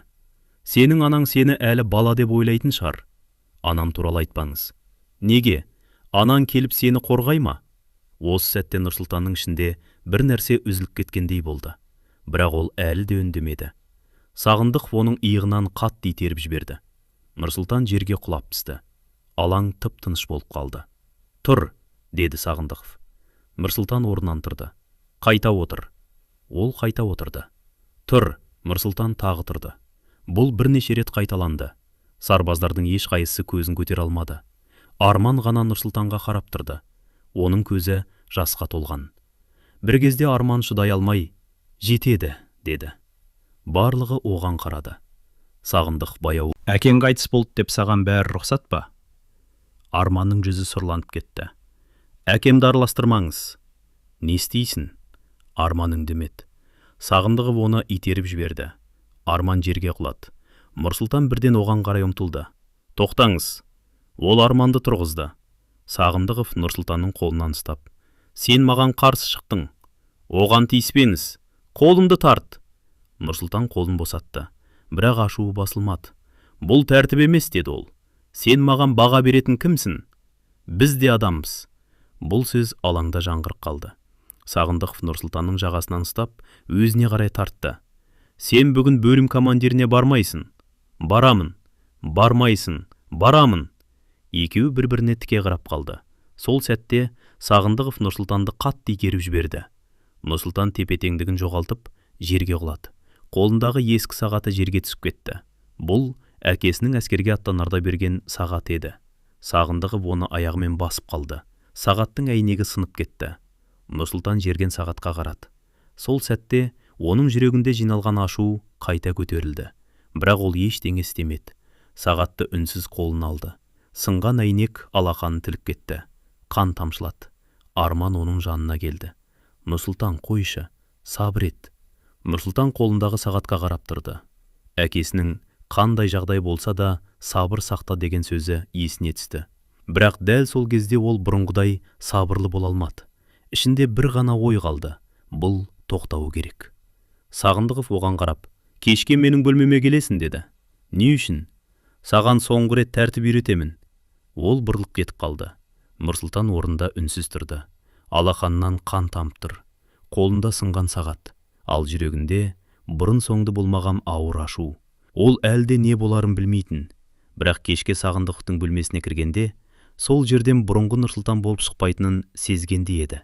Өйткені бір адамның тағдыры кейде ұзақ жылдар бойы емес, бірнеше минуттың ішінде өзгеріп кетеді. Кешке Нұрсұлтан аға лейтенант Сағындықовтың бөлмесіне кірді. Есік жабылған сәтте офицердің даусы естілді. Бүгін өзіңді батыр сезіндің бе? Нұрсұлтан үндемеді. Барлық сарбаздың көзінше маған қарсы шықтың. Мен тек Арманды қорғадым. Сен мұнда ешкімді қорғамайсың. Сағындықов үстелдің жанынан шығып, Нұрсұлтанға жақындады. Бүгінгі жасағаным үшін жауап бересің. Мен ешқандай тәртіп бұзған жоқпын.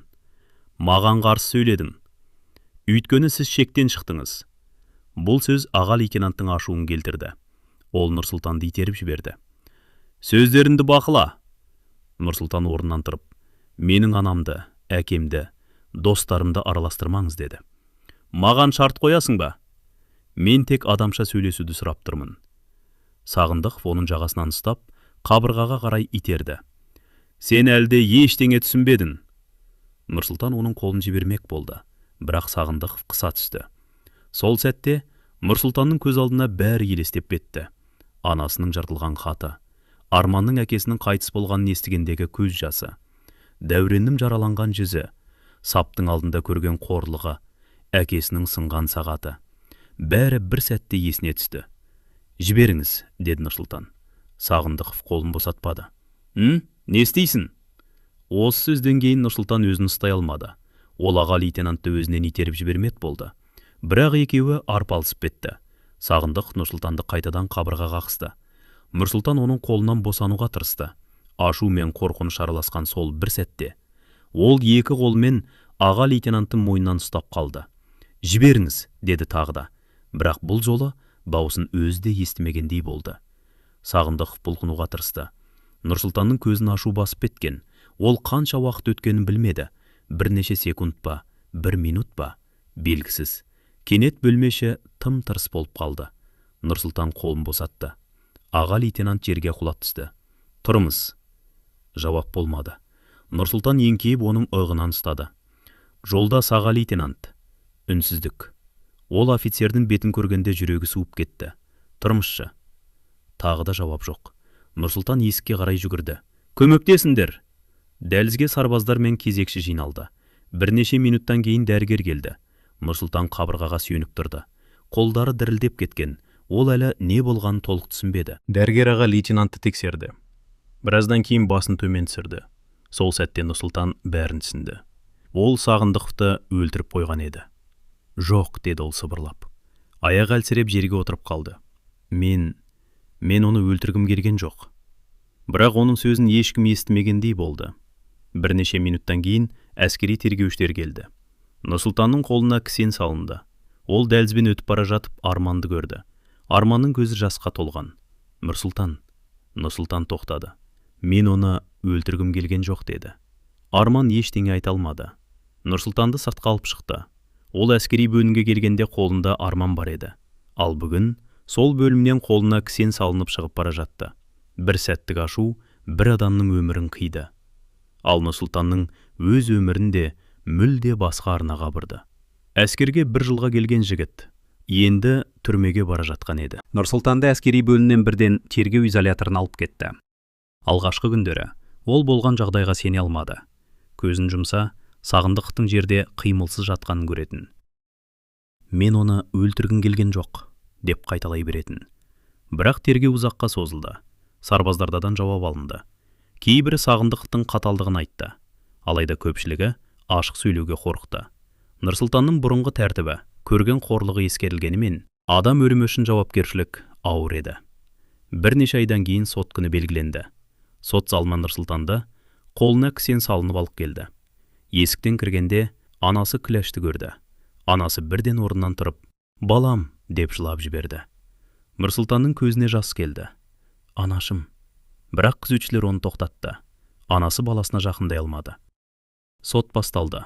Прокурор ұзақ сөйледі. Куәгерлер жауап берді. Сағындықтың сарбаздарға дөрекі қарағаны айтылды. Бірақ оның өлімі бәрінен ауыр еді. Судья орнынан тұрып, үкімді оқыды. Сот шешімі бойынша Нұрсұлтан Ермекұлы 16 жыл мерзімге бас бостандығынан айырылады. Зал іші үнсіз қалды. Нұрсұлтан басын төмен сүрді. 16 жыл. Ол әскерге 1 жылға ғана барған еді. Ал енді өмірінің 16 жылын түрмеде өткізетін болды. Анасы орнынан тұрып, «Баламды алып кетпеңдерші, ол жаман емес», деп жылады. Әкесі анасының иығынан ұстап тұрды, бірақ оның да көзінен жас ағып кеткен. Нұрсұлтан анасына қарады. «Кешірімші, мама». Одан басқа сөз айта алмады. Күзетшілер оны залдан алып шықты. Сол сәтте анасының даусы артынан естілді. «Біз сені күтеміз, балам». Нұрсұлтан артына бұрылып қарады. Анасы 2 қолын созып тұр еді. Ол сол көріністі 15 жыл бойы ұмытқан жоқ. Түрмедегі алғашқы күндер өте ауыр өтті. Темір есік, суық қабырға, бөтен адамдар. Әр күн бір-біріне ұқсайды. Нұрсұлтан кейде түнде оянып кететін. Сонда өзіне бір ғана сұрақ қоятын. Егер сол күні бөлмеден шығып кетсем не болар еді? Бірақ өткенді өзгерту мүмкін емес еді.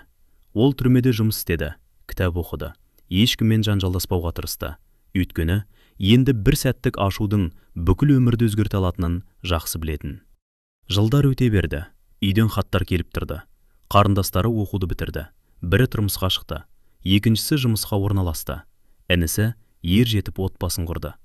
Нұрсұлтан олардың өмірін хат арқылы ғана білді. Бір күні анасы, «Балам, бәрі өз орындарын тауып жатыр. Кек сенім орның үйде бос тұр», деп жазды. Ол хатты оқығанда Нұрсұлтан ұзақ жылады. Бірақ уақыт тоқтамады. 15 жыл өтті. Жақсы тәртібімен еңбегінің арқасында жазасының 1 жылы қысқартылды. Ақыры бостандыққа шығатын күні келді. Темір есік ашылды. Нұрсұлтан қолына ескі сөмкесін алды. 15 жыл бұрын сол сөмкемен әскерге аттанған еді. Енді сол сөмкемен түрмеден шығып бара жатты. Түрме қақпасынан шыққан соң, Нұрсұлтан туған ауылына қарай жолға шықты. Жол бойы терезеден сыртқа үнсіз қарады. 15 жыл бұрын осы жолмен әскерге аттанған еді. Сол кезде жүрегінде арман бар болатын. Ал бүгін өмірінің ең ауыр жылдарын артта қалдырып, туған үйіне қайта оралып бара жатты. Үйдің алдына көлік тоқтағанда есіктен інісі шықты. Бір кезде Нұрсұлтанның жанынан қалмайтын кішкентай бала, енді еңселі азамат болыпты. Ол ағасын көріп үнсіз тұрып қалды. Сосын жүгіріп келіп құшақтады. «Аға». Нұрсұлтан інісін қатты құшақтады. «Өсіп кетіпсің». Екеуі біразға дейін ештеңе айта алмады. Артынша 2 қарындасы шықты. Олар да ағасын құшақтап, көздеріне жас алды. Нұрсұлтан үйге қарай қарады. Бұл үй өзгермеген сияқты, бірақ оның ең қымбат адамдар жоқ еді. Әкесі мен анасының қазасын ол түрмеде жүргенде естіген. Екеуінде соңғы рет көре алмады. Жерлеуіне де қатыса алмады. Бірақ сол қайғыны түрме камерасында есту бір басқа еді. Ал туған үйдің табалдырығын аттап, олардың жоқ екенін сезіну мүлде басқа болатын. Нұрсұлтан үйге кірді. Дәліздегі ескілгіште анасының орамалы әлі тұр екен. Ол орамалды қолына алды. Бір сәтке анасының даусын естігендей болды. Тамақ ішіп ал, балам. Нұрсұлтан орамалды бетіне басып, үнсіз жылады. Сосын әкесінің бұрын отыратын орнына қарады. Бұрышта оның ескі құрал саймандары әлі тұрған. Нұрсұлтан бір балғаны қолына алып, ұзақ үнсіз отырды. Әкесінің қандай жағдай болса да сабыр сақта деген сөзі есіне түсті. Сол кезде ол әкесінің сөзін тыңдай алмаған үшін өзін тағы да кінәлады. Кешіріңіздерші, деді баяу. Бірақ бұл жолы оған жауап беретін ешкім жоқ еді. Нұрсұлтан туған үйге оралғаннан кейін бірнеше күн үнсіз жүрді. Үйдің әр бұрышынан өткен күндердің ізі көрінетін. Анасының орамалы, әкесінің ескі құралдары, бала кезінде інісімен ойнаған аула. Бәрі орнында. Тек сол үйдің берекесін ұстап отырған екі адам жоқ еді. Бір күні Нұрсұлтан інісі мен қарындастарын қасына жинады. Әке шешемізге ас берейік деді. Інісі басын изеді. Біз де соны ойлап жүргенбіз. Ағайын туысты түгел шақырыңдар. Көрші қолам да келсін. Ас берілетін күні ауылға адам көп жиналды. Аулаға ұзын дастархан жайылды. Қазан көтерілді. Ауыл ақсақалдары келді. Ағайын туыс жиналды. Көпшілік Нұрсұлтанды үнсіз бақылап жүрді. Кейбірі оны бала кезінен танитын. Кейбірі оның әскерде болған оқиғасын сыртынан ғана естіген. Бірақ ешкім оның жүрегінде 15 жыл бойы қандай өкініш жатқанын білмейтін. Ас аяқталар тұста ауылдың үлкені бата берді. Содан кейін Нұрсұлтан орнынан тұрды. Жұрттың бәрі оған қарады. Ол біраз үнсіз қалды. Сосын баяу сөйледі. Мен әскерге арманмен кеттім. Аула іші тып-тыныш болып қалды. Ата-анамның үмітін ақтап, азамат болып ораламын деп ойладым. Ол бір сәт тоқтады. Бірақ бір сәттік ашуға ерік бердім. Нұрсұлтанның даусы дірілдеді. Маған да, басқа сарбаздарға да көп қорлық көрсетілді. Мен ұзақ уақыт шыдадым, бірақ сол күні өзімді ұстай алмадым. Ол көзін төмен түсірді. Бір адамның өмірін қиды. Жұрт үнсіз тыңдап отырды. Оның жасағаны менің ісімді ақтамайды. Мен мұны 15 жыл бойы түсіндім. Нұрсұлтан терең күрсінді. Сол бір сәттік ашу мені түрмеге алып кетті. Мен әкемнің соңғы сапарына қатыса алмадым. Анамды соңғы рет көре алмадым. Іні қарындастарының қалай ер жеткенін көрмедім. Ол қарындастары мен інісіне қарады. Сендердің өмірлерің хаттар арқылы ғана өтті. Нұрсұлтанның көзіне жас келді. Анам мені күтемін деген еді. Дауысы үзіліп кетті. Бірақ мен бостандыққа шыққанша өмірден өтіп кетті. Ол біраз үнсіз тұрды. Сосын, бүгін бұл асқа тек ата-анамды еске алу үшін жиналған жоқпыз деді. Мен олардан кешірім сұрау үшін де жиналдық. Нұрсұлтан қолын жайды. Алла тағала әке шешеміздің жатқанған жерін жайлетсін. Жиналған жұрт қол жайып дұға жасады. Ас аяқталған соң Нұрсұлтан ата-анасының қабіріне барды. Күн еңкейіп қалған еді. Ол екі қабірдің ортасына келіп тоқтады. Бір сәт үнсіз тұрды. Сосын тізерлеп отырды. Анашым, дауысы дірілдеп шықты. Мен келдім. Жауап болған жоқ. Тек жеңіл жел ғана соғып тұрды. Сіз мені күтемін деген едіңіз. Нұрсұлтан көз жасын сүртті. Бірақ мен кешігіп қалдым. Ол әкесінің қабіріне қарады. Әке, сіз маған сабыр сақта деген едіңіз. Бірақ мен сол күні өзімді ұстай алмадым. Нұрсұлтан басын төмен түсірді. Сол бір сәт үшін өмір бойы өкінемін. Біраздан кейін ол орнынан тұрды. Қабірлерге соңғы рет қарап. Енді қалған өмірімді дұрыс өткізуге тырысамын деді. Сосын баяу ауылға қарай жүріп кетті. Артында өткен өмір қалды. Ал алдында жаңа өмір түреді. Ол өткенін өзгерте алмайтын, бірақ қалған өмірін өзгертуге мүмкіндігі бар болатын. Нұрсұлтанның оқиғасы бір ғана адамның тағдыры емес. Бұл қорлықтың адам жанын қаншалықты жаралайтын туралы оқиға. Бұл үнсіз қалғандардың да жауапкершілігі бар екенін еске салатын оқиға. Бірақ ең бастысы, бұл бір сәттік ашудың бүкіл өмірді өзгертіп жіберуі мүмкін екенін көрсететін тағдыр. Әлімжеттілік ешқашан тәртіп болмауы керек. Қорлау ешқашан тәрбиенің жолы болмауы керек. Ал ашу керген сәтте жасалған бір әрекет кейде кейін қайтарылмайтын өкінішке айналады. Нұрсұлтан әскерге 1 жылға ғана барған еді, бірақ сол жолдан 15 жылға кешігіп оралды. ол ата-анасының үмітін ақтай алмадым деп ойлады. Алайда өмір оған тағы бір мүмкіндік берді. Енді ол қалған ғұмырын, өткен қателіктерін қайталамай, жақындарына қамқор болып, жақсылық жасауға арнамақ егеді. Өйткені адам өткенін өзгерте алмайды, бірақ болашағын өзгертуге әрқашан мүмкіндігі бар. Егер бұл оқиға сізге ой салса, бейнероликке лайк басып, пікіріңізді қалдырыңыз.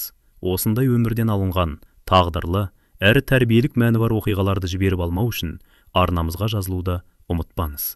Келесі кездескенше аман сау болыңыздар.